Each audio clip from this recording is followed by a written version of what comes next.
Имам две прашања на денешните пратенички прашања. Првото прашање е за премиерот. Господине Димитриев, целата македонска јавност виде дека вашата влада со бегството од надзорната комисија за поплавите во ова собрание одби да се соочи со своите пропусти, но со тоа ја призна и одговорноста за смртта на најмалку 23 лица, меѓу кои бебиња поради немање канализација и неисчистени канали. Господине Димитриев, владата на ВМРО-ДПМНЕ ќе биде запаметена како влада пералница на пари. Влада која го злоупотреби буџетот за лично богатење, влада која плаќа за неизвршени услуги, пари кои потоа се слеваат во приватни джебови. Господине Димитриев, предводите влада која за чистење на каналите потрошила 2,5 милиони евра само за 3,5 години. Сте го прашале ли ресорниот министер кои канали ги чистел кога видовте колку човечки животи и материјална штета ни нанесоа поплавите? Сте прашале ли на седница на влада каде завршуваат парите на граѓаните? Побаравте ли одговорност, господине Димитриев, за извештаите од Државниот завод за ревизија, кој констатираше дека парите за чистење на каналите ги добивале лица и фирми врз основа на барање и документација без овластени контроли на терен? Дали, премиере, за време на катастрофата помисливте барем да спроведете комплетна ревизија на овој случај каде државен ревизор констатирал криминал во вашите редови? Да ве подсетам, господине Димитриев, ревизорот констатира дека едни исти проекти за чистење канали се исплаќани двојно повеќе пари. Да ве подсетам дека министер во вашата влада склучил тендери сам со себе, односно со Силекс Неметали, токму за чистење на канали додека бил член на управен орган на фирмата. Му дозволивте на вашиот предходник Никола Груевски со мобилен телефон пред очите на јавноста да ве командува и да ви кажува што да правите. Партиски шеф командува премиер. Тоа ли е одвојување на државата од партијата?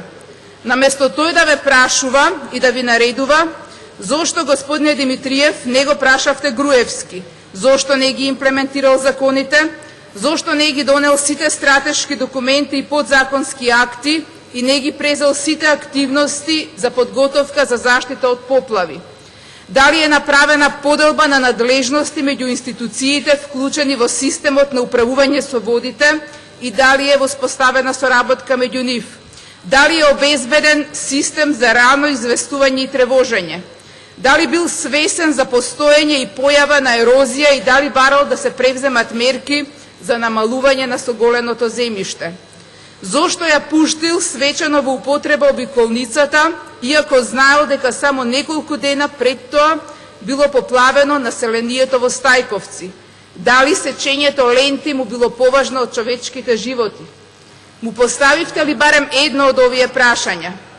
Господине Димитриев, моето пратеничко прашање е: дали како премиер во време на трагичните поплави чувствувавте одговорност и почувствувавте потреба да побарате одговорност од виновниците за загубените човечки животи, за кои сите докази укажуваат дека се загубени како резултат на институционални и човечки пропусти? Второто прашање исто така се однесува и го поставувам на господинот Димитриев. Македонската јавност, господине Димитриев, вчера можеше да чуе пресконференција на специјалното јавно обвинителство, според која лица на високи позиции во МВР во периодот од 2010 до 2015 година преку фирмата Финзи, каде директоруваше почилнатиот сведок на СЈО Коста Крпач, од буџетот на МВР испумпале вкупно 860.000 евра преку неколку сомнителни договори за набавка на опрема и парите ги искористиле за лично богатење. Господине Димитриев, дали знаевте за злоупотребите на буџетските средства преку шемата направена со фирмата Финзи? И уште колку такви фирми има во финансирањето на ВМРО ДПМНЕ? Кога ќе ми одговарате на ова прашање, ве молам да го имате на ум она што го кажа вашиот партиски шеф од местото на кое што вие сега седите, а тоа е дека налагата и се кратки нозете. Порано или подоцна, вистината ќе исплива на површина. Како викаше вашиот шеф, таа е како шило, ќе боде, лево, десно, напред, назад и на крај ќе исплива. Таа мора да исплива на површина.